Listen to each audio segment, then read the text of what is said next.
Alhamdulillah Rabbil Alamin. Wassalatu wassalamu ala alihi wa sahbihi ajma'in.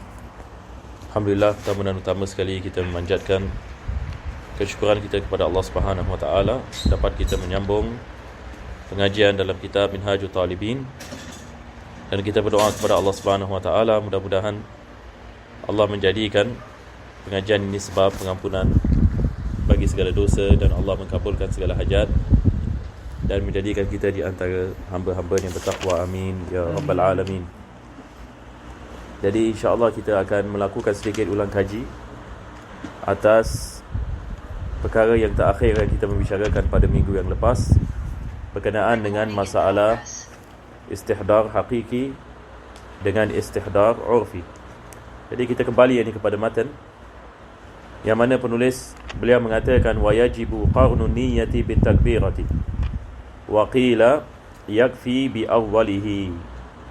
Jadi penulis ini mengatakan diwajibkan kita laku muqaranah niyah apabila kita melafazkan takbir, dan ada pendapat yang mengatakan cukup kalau niat tersebut berlaku pada sebahagian daripada takbir ataupun pada awal dari takbir. Jadi di sini kita ada apa yang dikenali sebagai istihdar hakiki dengan istihdar urfi. Istihdar ini hakiki maksudnya kita menghadirkan rukun-rukun solat kesemuanya. Yakni misalan kalau kita melakukan solat isyak, kita menghadirkan dalam takbir, bila kita melafazkan takbir pada tiap-tiap huruf ini takbir, kita menghadirkan rukun-rukun solat kesemuanya. Daripada rakaat yang pertama sampai yakni salam. Sampai salam ini dipanggil sebagai istihdar hakiki. Dan iktiran hakiki ataupun muqaranah hakikiyah, yakni kita menghadirkan makna ini pada tiap-tiap huruf takbir. Jadi takbir ini Allahu Akbar, kita ada 8 huruf. Jadi kita menghadirkan rukun-rukun yakni solat ini kesemuanya pada tiap-tiap huruf. Ini yang ulama kita mengatakan kebiasaannya manusia tidak ada kemampuannya. Kebiasaan yang manusia tidak mampu untuk melakukan sedemikian. Dan ini adalah pendapat Imam Syafi'i dan amalan Imam Syafi'i sendiri. Al-Imam Syafi'i, beliau apabila takbir, beliau mengamalkan ini dan beliau mewajibkan ini. Perkara yang kedua adalah apa yang dipanggil sebagai istihdar urfi. Istihdar ini urfi, kita menghadirkan salat yakni dengan keseluruhannya. Yakni bukan maksudnya kita menghadirkan tiap-tiap rukun. Tapi kalau misalnya kita nak melakukan solat isyak, maka kita menghadirkan solat yakni isyak secara umum apabila kita melakukan takbir. Jadi ini dikenali sebagai istihdar hakiki. Lepas itu kita ada istihdar urfi ya. Lepas itu kita ada muqaranah urfiyah, iaitu kita menghadirkan makna tersebut pada sebahagian daripada takbir, sama ada pada awal takbir ataupun pertengahan takbir ataupun akhir takbir. Ini dikenali yang ini sebagai muqaranah urfiyah. Jadi kita ada istihdar yang urfi dan kita ada muqaranah urfi. Selepas itu kalau kita lihat di dalam syarah, minggu lepas kita ada baca sedikit ini daripada syarah apa yang disebutkan oleh Al-Imam Baijuri, apa yang disebutkan oleh Imam Khatib bin Syirbini, yang mana beliau menukilkan daripada Al-Imam Subuki. Dan pendapat ini yang biasa diamalkan sekarang, dan pendapat ini seperti mana dipilih ni oleh Al-Imam Subuki, dia lebih mudah daripada istihdar urfi. Berkenaan dengan istihdar ini hakiki, kita mengatakan dia adalah susah. Tetapi jenis ini istihdar ini yang ketiga, yang kadang-kadang juga dikenali sebagai istihdar ini urfi, cuma dia mudah sikit. Kita menghadirkan 3 perkara, yakni qasdul fi'li, fardiyah dengan ta'yin. Dalam apabila kita melakukan takbir, kita menghadirkan 3 perkara ini. Usalli fardan zuhri sebagai misal. Dan kita boleh menghadirkan ini pada mana-mana bahagian takbir. Maka ini yang disebutkan oleh Khatib bin Syirbini apabila Imam Nawawi mengatakan waqila yakfi qarnuha bi awwalihi, beliau mengatakan bi ay yastahdira ma yanwihi qablahu wa la yajibu istishabuha ila akhirih. Jadi dia mengatakan hanya diwajibkan kita menghadirkan pada sebahagian takbir, tidak diwajibkan kita menghadirkan kepada semua yang di bahagian takbir.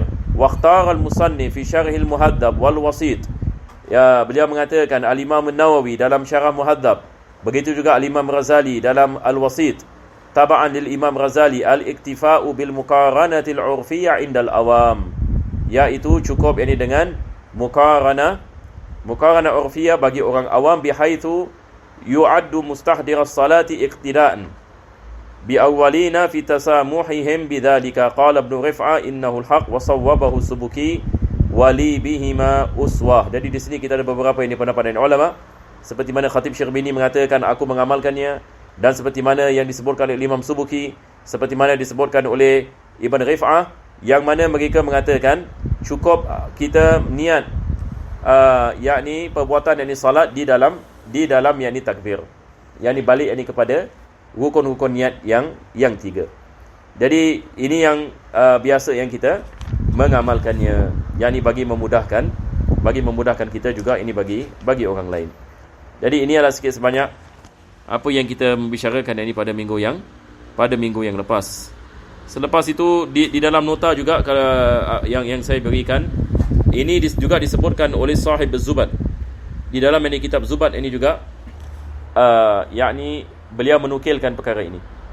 Beliau menukilkan ini istihdar ini urfiyah, iaitu menghadirkan yakni rukun-rukun salat, menghadirkan ini rukun-rukun niat ini qasdul fi'li, ta'yin yakni dengan fardiyah di dalam sebahagian daripada takbir. Ini disebutkan di dalam kitab Zubad. Mungkin antum kalau boleh dapatkan dia punya teks, boleh post ya, insya-Allah taala. Saya pun tadi nak buat tapi tak sempat. Jadi ini dalam nota kita disebutkan seperti mana disebutkan oleh Sahibuz Zubad.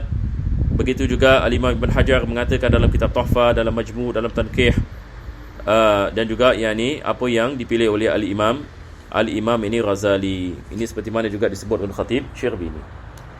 Jadi dengan ini alhamdulillah kita dah habis membicarakan ini tentang takbir, iaitu rukun yang kedua di dalam solat.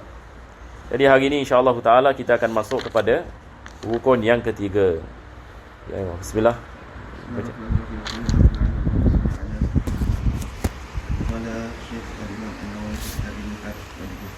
ونفعنا به بعلم كتاب عنكم.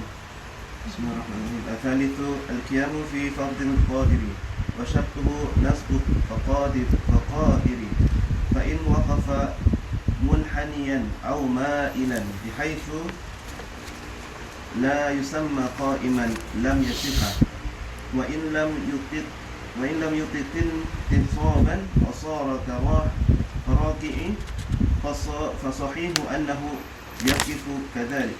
Nah, sekarang kita akan membicarakan ini tentang kewajipan berdiri. Apabila kita melakukan solat fardu, maka diwajibkan berdiri. Ini berdasarkan dengan hadis Imran bin Husain yang diriwayatkan oleh Imam Bukhari, yang mana Sayyidina Imran bin Husain, sahabat Nabi SAW, beliau dikenali sebagai mujabud da'wah, yakni apabila beliau berdoa, Allah mengkabulkan doanya. Dan beliau pada masa kehidupan Nabi SAW, beliau dialami penyakit bawasir, yang mana beliau yakni tidak mampu yakni untuk yakni berjalan, tidak mampu yakni untuk keluar daripada rumahnya, maka beliau berada yakni di dalam yakni rumahnya. Maka dalam hadis ini beliau mengatakan fasa'altu Nabiyya sallallahu alaihi wasallam 'anis salah. Dia mengatakan aku bertanya kepada Nabi sallallahu alaihi wasallam tentang salat. Faqala shalli qa'iman. Nabi mengatakan salatlah dalam keadaan berdiri. Ini daripada sini yakni ulama kita mengatakan diwajibkan seseorang itu berdiri kalau sekiranya dia mampu. Juga kita dah hadis berkenaan dengan musii'us salah. Ada seorang sahabat yang masuk ke dalam masjid dan dia melakukan salat dan dia tidak ada tumakninah dan sebagainya. Nabi mengatakan salli fa innaka lam tusalli. Salatlah sebab kamu belum lagi melakukan salat. Akhirnya dia menanyakan, ya Rasulullah, diajarkanlah ke aku salat. Maka Nabi mengajarkan kepadanya daripada awal hingga habis. Daripada hadis tersebut juga ulama kita mengeluarkan banyak rukun-rukun salat daripada hadis tersebut. Hadis ini musii'us salah, dikenali ini sebagai hadis musii'us salah.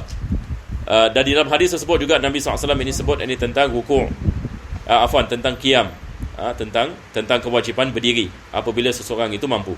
Di dalam hadis Nabi mengatakan salli qa'iman fa in lam tastati' fa qa'idan.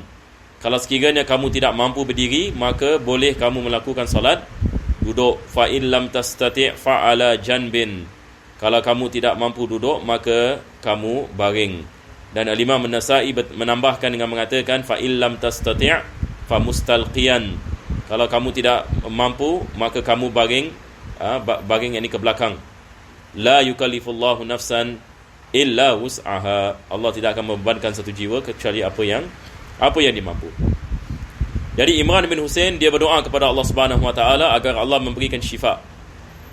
Maka Allah pun memberikan kepada dia syifa sebab dia mustajab dakwah. Dia doa, Allah kabulkan.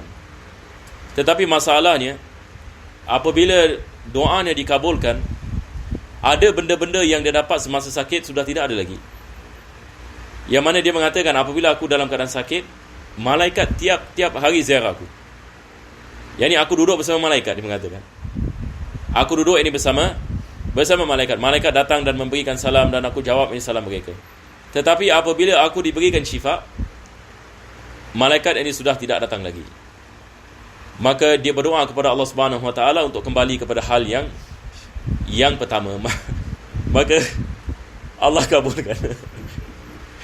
Jadi ini perkara yang sangat luar biasa. Maka dia subhanallah seumur hidupnya dia hidup dalam keadaan sakit sampai dia meninggal dunia. Ini adalah sahabat Nabi SAW, Imran ibn Husain. Syekh Taha ini mengatakan kalau kita ada hajat, kita boleh tawassul dengan yakni sahabat ini Imran ibn Husain. Sampai gitu sekali ya.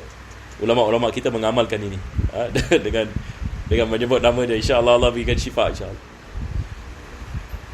Jadi beliau yang ini disebabkan sakit, maka beliau melakukan solat yang ini dalam keadaan yakni duduk dan sebagainya. Jadi pertama sekali Al-Imam Nawawi mengatakan athalisu al-qiyamu fi fardil qadiri. Berdiri yang ini pada solat fardu. Manakala solat sunnah tidak diwajibkan. Cuma hadis Nabi SAW ini mengatakan berdiri pada solat itu mendapat 2 kali ganda daripada solat yang ini, solat orang yang duduk. Tetapi bagi solat fardu wajib ini seseorang itu berdiri kalau dia mampu berdiri. Selepas itu beliau menerangkan apakah yang dimaksudkan dengan berdiri. Maka beliau mengatakan wa syartuhu nasbu faqarihi. Ini faqar ini, kalau kita punya tulang belakang ni, kita punya backbone kan ada macam apa? Kita the whole ni backbone. Ini dalam bahasa Arab kita panggil faqar. Jadi kita punya backbone ini mesti ditegakkan. Kita punya backbone ini mesti ditegakkan. Dia bukan tengkuk, dia bawah tengkuk sini. Di bawah tengkuk ini sampai pinggang. Ini dikenali ini sebagai fakar. Dia punya singular fakarat. Fakarat ini dia punya apa? Sebab dia macam blocks kan. Kita punya backbone. Jadi di sini Al-Imam Nawawi ini mengatakan syarat yang sah, yang berdirinya seseorang adalah dia menegakkan tulang belakangnya. Maksudnya kalau dia membongkokkan badannya dan dia bongkok sehingga kan dia lebih dekat kepada rukuk, maka tidak sah. Ini bukan qiyam. Ini bukan qiyam. Yani dia berdiri, selepas itu dia kedepankan badannya. Kalau dia kedepankan sedikit tidak ada masalah. Tapi kalau dia kedepankan yang mana kita mengatakan dia lebih dekat kepada rukuk daripada qiyam, maka tidak sah yang ni qiyam ni. Jadi di sini penulis mengatakan wajib yang ni dia menegakkan. Wajib yang ni dia menegakkan tulang belakangnya. Fa in waqafa munhaniyan. Kalau dia membongkokkan badannya. Ataupun ma'ilan. Ma'ilan yang ni sama ada sebelah kanan begini. Dia solat. Dia solat ini dia badan dia sebelah sini. Ataupun sebelah kiri. Ini kita panggil ma'ilan. Munhaniyan. Ya ini dia membongkokkan badannya ke depan. Ma'ilan ke tepi. Boleh faham insyaAllah. Kalau dia melakukan ma'il, iaitu ke kanan ataupun ke kiri, tidak sah qiyam. Tidak sah yang ni qiyam ni. Yang mana penulis ini mengatakan bihaitsu la yusamma qa'iman. Sebab kalau dia ketepikan badannya, ini bukan qiyam. Tetapi ini dalam bahasa Arab kita panggil ma'ilan. Kita panggil ini ma'ilan. Maka ini menjadikan ini solat yang ini tidak sah. Jadi ini adalah perkara yang pertama sekali. Penulis ini mengatakan lam yasih, tidak sah yang ini solatnya. Selepas itu beliau mengatakan fa in lam yutiq. kalau sekiranya dia tidak mampu menegakkannya, dia tidak mampu yakni menegakkannya. Sebagai misal, satu orang ini misalan dia ada sakit, belakang ni sakit, dia tidak mampu yakni menegakkan belakangnya. Maksudnya dia dikena penyakit badannya bongkok, badannya bongkok. Jadi kita lihat ini ada sebagian orang, mudah-mudahan Allah berikan kita syifa insya-Allah. Mereka apabila dah lanjut usia, dia punya badan jatuh. Jadi bila mereka berjalan ini seolah-olah mereka sedang melakukan rukuk. Jadi kalau orang seperti ini, yang ini sebagai misal, kalau dia nak melakukan solat, bagi orang seperti ini ada keuzuran. Sebab dia ada penyakit, badannya memang lebih kepada rukuk, yakni sebab dia bongkok. Maka dalam keadaan yang ini seperti ini, maka penulis mengatakan wasara karaki'in, kalau sekiranya dia tidak dapat menegakkan tulang belakangnya sehingga kan dia seperti melakukan rukuk, yakni seperti satu orang ini badannya bongkok, seolah-olah dia, kita lihat ini dia sentiasa dalam keadaan rukuk, sentiasa dalam posisi yang ini rukuk. Bagaimana dia nak melakukan salat? Maka di sini beliau mengatakan annahu yaqifu kadzalik, iaitu apabila dimasukkan dalam solat, dimasukkan dalam solat dalam keadaan sedemikian. Apabila yakni dia nak melakukan rukuk, apa dia buat? Dia kebawahkan badannya sedikit. Yakni misalnya yakni dia badannya bongkok begini. Jadi bila dia nak melakukan rukuk, dia kebawahkan sedikit. Jadi bila dia naik yakni i'tidal, naik sedikit. Ini dia menggunakan ima, kita panggil ni ima. Dan apabila dia nak melakukan ini sujud, kalau dia mampu sujud, maka dia sujud ini seperti biasa. Kalau dia tidak mampu melakukan sujud, maka dia bongkok lagi. Dia kebawahkan ini badan, kebawahkan badannya. Sama juga kalau satu orang tu ada penyakit, ini misalnya dia tidak dapat menegakkan tulang belakangnya, maka dia solat seperti itu. Dia solat ini seperti itu.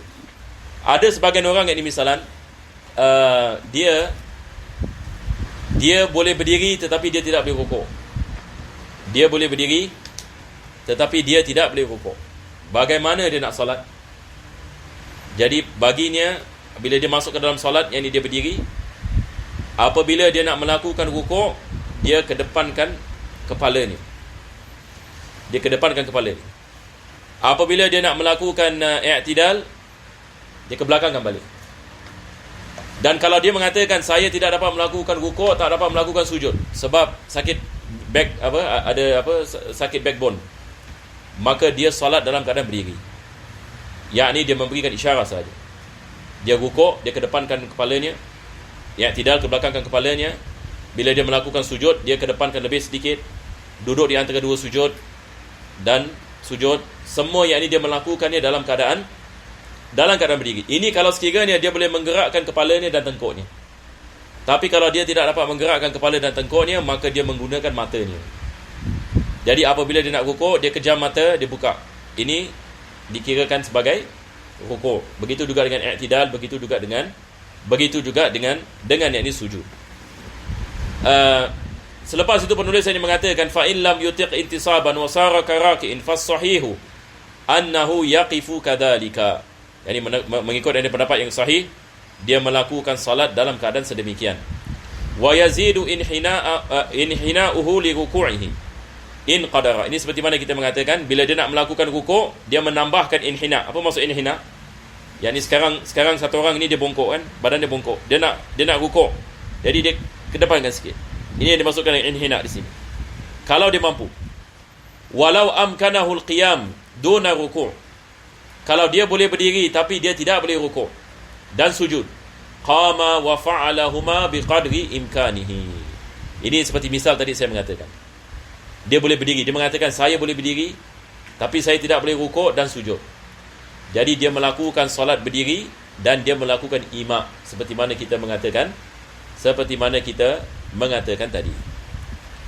Selepas itu berkenaan dengan berdiri, kalau sekiranya seseorang ini tidak mampu berdiri. Kalau sekiranya seseorang itu tidak mampu berdiri, tapi dia boleh menggunakan tongkat. Dia boleh menggunakan tongkat. Dia boleh sandar yang ini atas tongkat. Adakah diwajibkan dia berdiri dengan tongkat? ataupun tidak diwajibkan.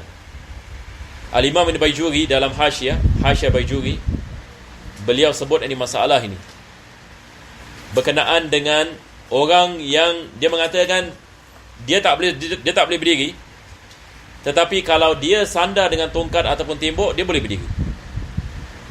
Maka wajib yang dia sandar ini kepada tongkat ataupun tembok. Tidak dibolehkan dia melakukan solat duduk. Ini kalau sekiranya dia ada tongkat. Kalau sekiranya dia mengatakan, keadaan yang kedua, kalau sekiranya dia mengatakan saya boleh berdiri dengan syarat mesti ada orang yang pegang saya. Mesti ada orang yang pegang saya. Ini maksudnya bila dia melakukan solat daripada awal sampai habis, mesti ada orang yang menjaganya. Maka di sini kita ada khilaf di antara Ibn Hajar dan Imam Ramli. Adakah diwajibkan dia membayar upah bagi orang lain untuk menjaganya bila dia melakukan solat daripada awal hingga ke habis? Syekh Ibn Hajar seperti biasa dia agak keras sikit. Dia mengatakan wajib. Kalau dia mampu, misalan dia ada anak dan anak dia boleh tolong dia misalan, maka wajib yang dia berdiri. Wajib yang dia berdiri sebab dia ada orang untuk membantunya. Tetapi yang Imam Ramli yang mengatakan tidak diwajibkan. Cuma Imam Ramli mengatakan apa yang diwajibkan adalah kalau dia ada tongkat, wajib dia menggunakan tongkat, tapi bukan yang ini manusia. Sebab ada masyaqqah yang sangat besar.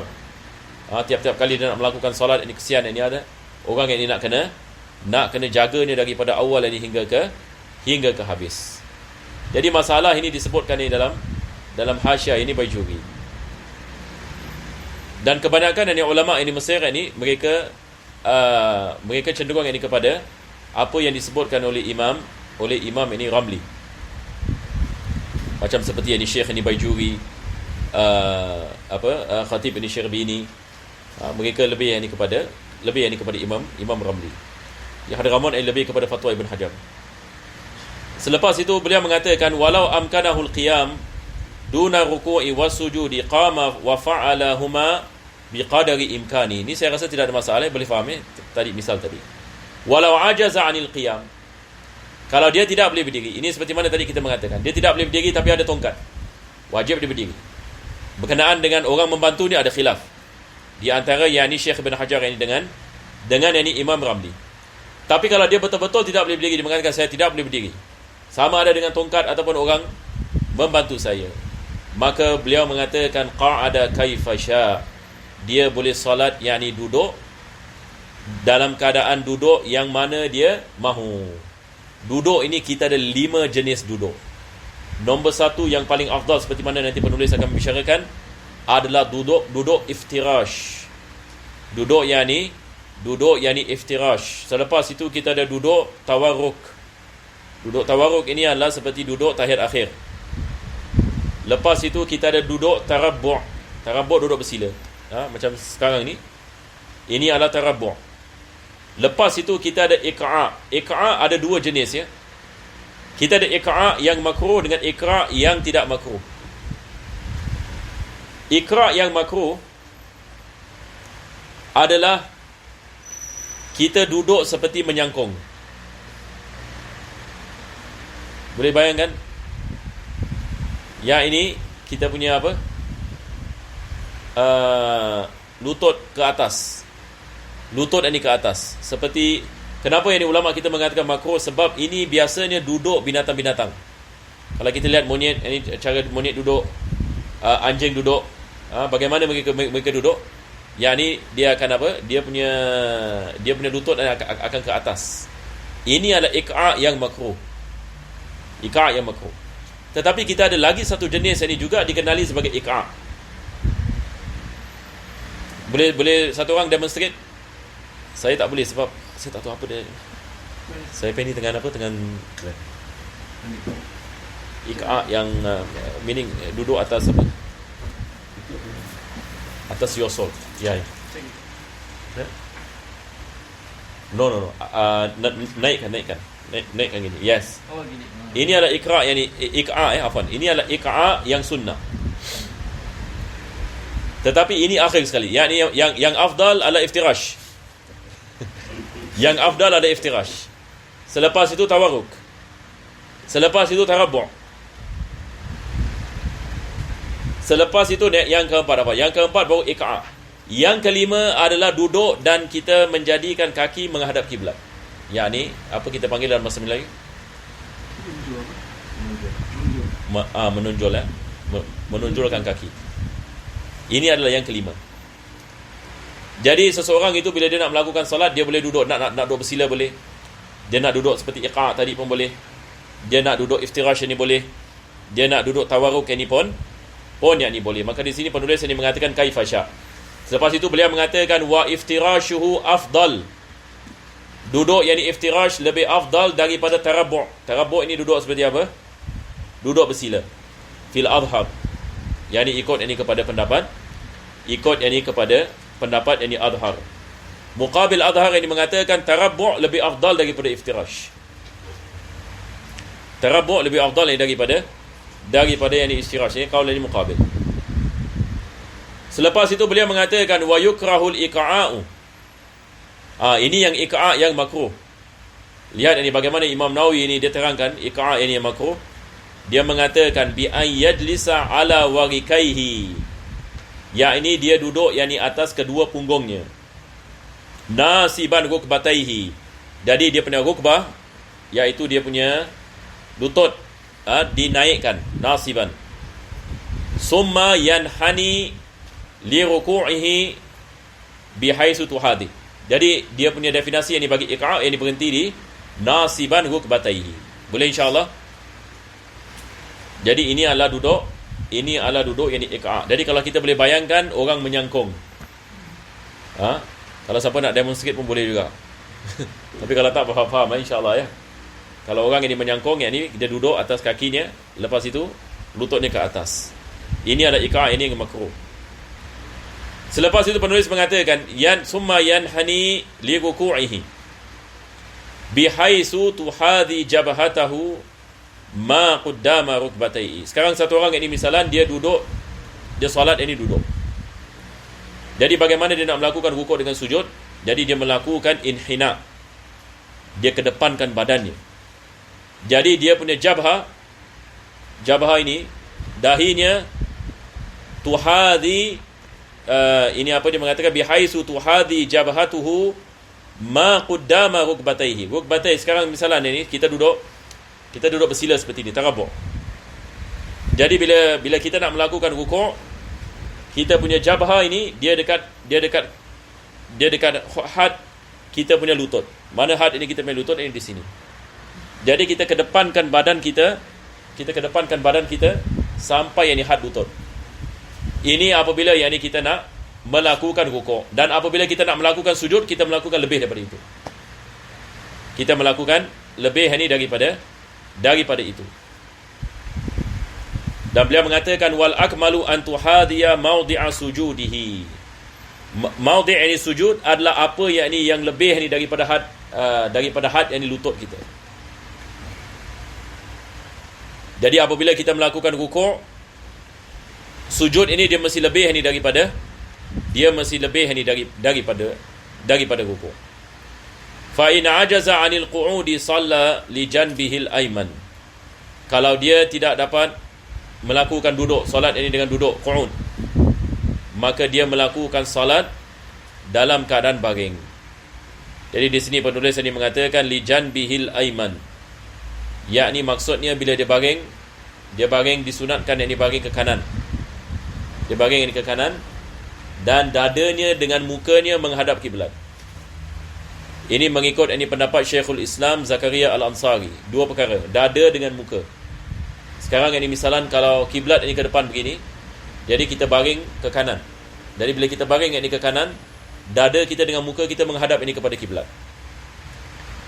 Ini bagi orang yang tidak mampu duduk.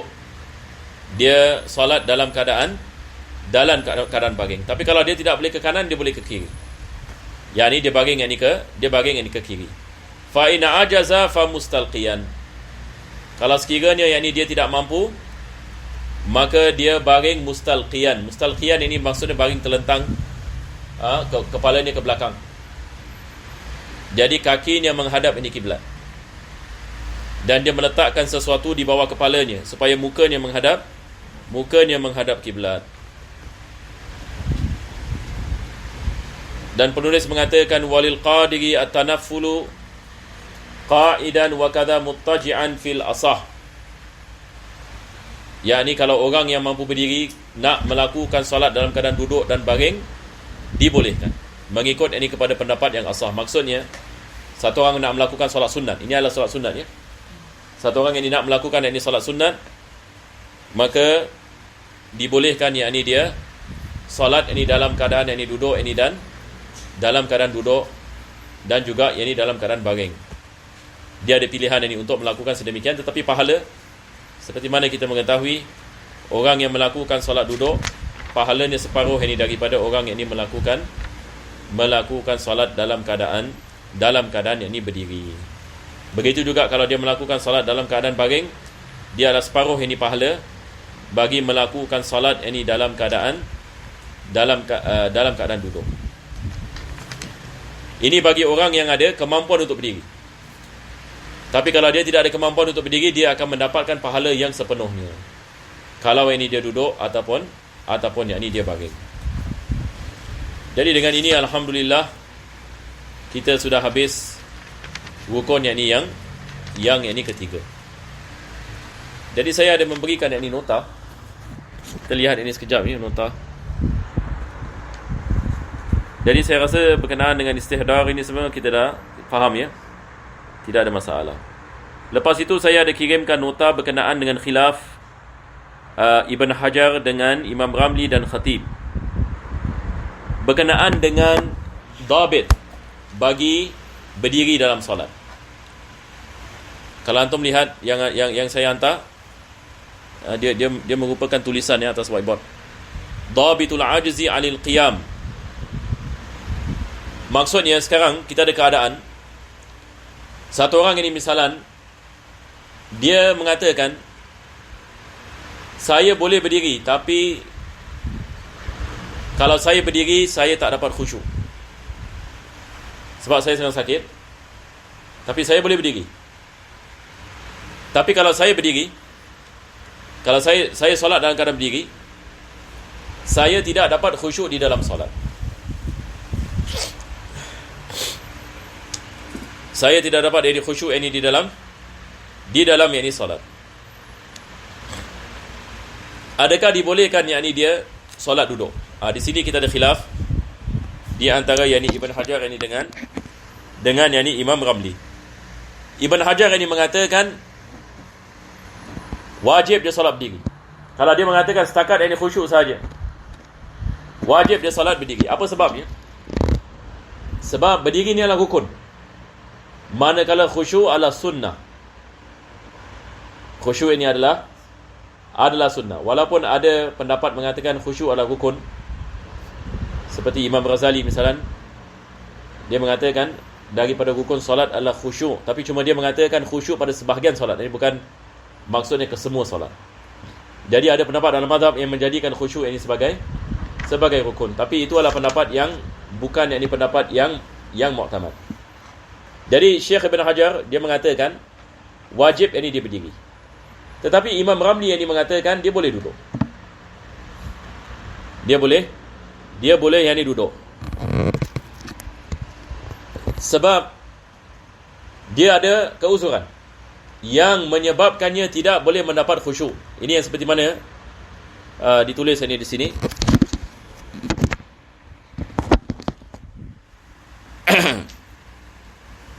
Beza di antara Syekh Ibn Hajar. Jadi Syekh Ibn Hajar ini mengatakan mesti masyaqqah syadidah. Yang ini maksudnya dia betul-betul tidak boleh berdiri, baru dia boleh duduk. Tapi kalau sekadar khusyuk saja, dia mengatakan ini bukan keuzuran. Berbeza dengan Imam Ramli dengan Khatib ini Syirbini.